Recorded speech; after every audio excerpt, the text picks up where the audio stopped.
Good day. My name is Mr. Nick and I'm from Major Education. And today's lesson, see if you can guess. I'm going to show you two pictures. They're the same thing. Picture number one.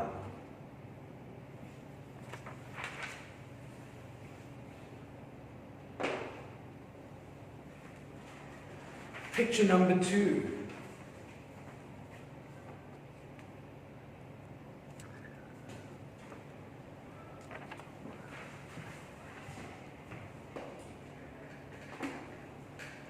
Do you know what these are?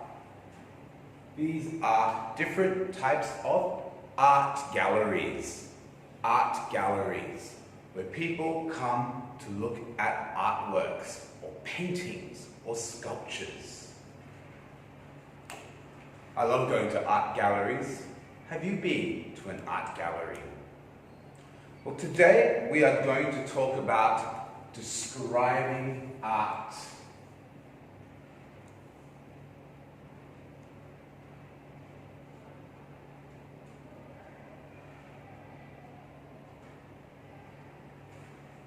Why is it important we describe art, or know how to describe art?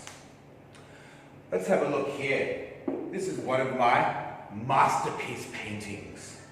I think it's beautiful, but maybe you think it's a very bad drawing.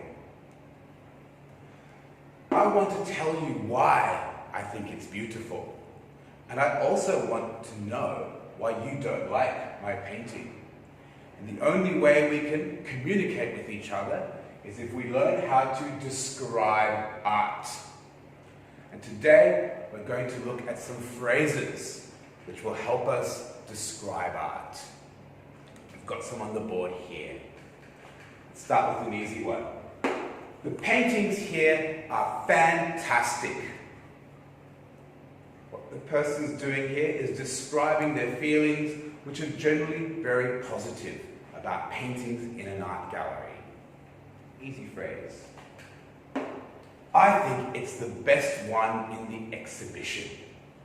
Exhibition being when an artist has a whole lots of paintings in one room. And what you're doing here is expressing a preference for one particular painting over other pieces of art. It's full of atmosphere. Atmosphere is a great description when talking about art. Atmosphere is about how something feels, what it looks like, and things that it sets off in your mind. Atmosphere, a very good word to describe art. I like the bright colours in it too. Talking about colours in art is another way that we can describe why we like art or why we don't. Maybe you don't like a particular colour in an artwork, and it helps you describe why you don't like it. It's too dark.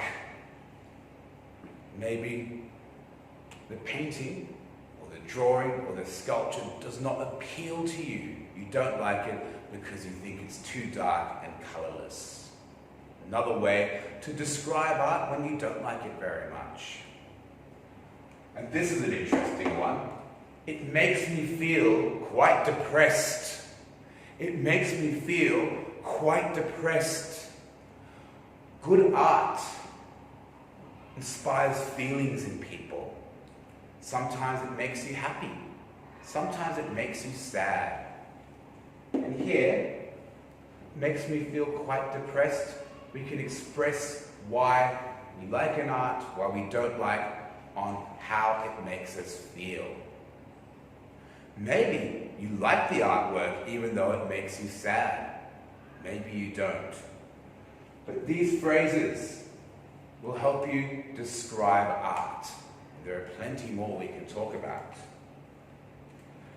But I'd like to read you a dialogue, something you can practice at home. Two people in an art gallery, and they're discussing art and describing art. The pictures they like and the pictures they don't like. The two people are Jenny and James. Listen very carefully. Jenny, it was a great idea of yours to come to this art exhibition. It's the first time I've been to one. James, really? You don't know what you've been missing. Jenny, I know. The paintings here are fantastic. Look at this one. It's wonderful. I think it's the best one in the exhibition. James, I agree. It's full of atmosphere. Jenny, yeah, and I like the bright colours in it too. James, oh look, this one's totally different. What do you think? Jenny, yes, I know what you mean. It's too dark. Actually, it makes me feel quite depressed. James, me too. Come on, let's move on to the next room. It's the modern art room.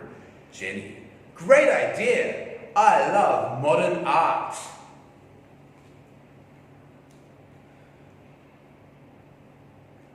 I'd like you to practice this dialogue at home, but can you answer me this question? Did Jenny and James agree on the paintings that they saw in terms of what they liked or what they didn't like? I think they did. Some of them they thought were great. Some of them they felt was just a little bit too dark and sad. But this is a great example of how two people can talk about art and describe what they like and what they don't like. That's it for part one. I'll see you again for the next part.